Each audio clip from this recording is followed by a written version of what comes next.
So ito po yung mga vetiver grass na tinanim po natin nung nakaraan mga ka-from Dino.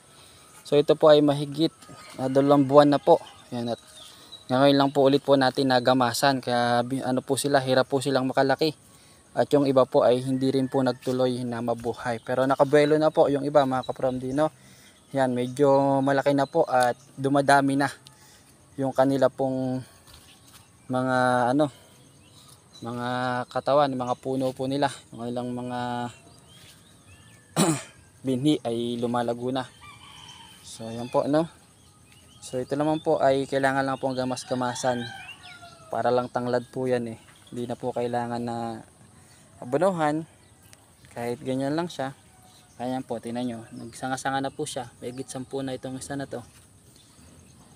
So ayan, nasa 6 months daw yan. Nasa 30 hanggang 50 yung maaring maging similya niya.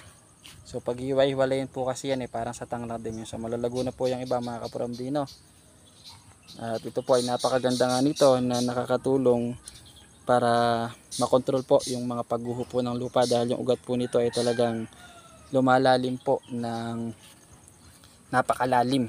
Yan, 8 feet, 10 feet. Kaya nakakatulong po para tumibay yung ating mga lupa. Update sa ating vetiver grass.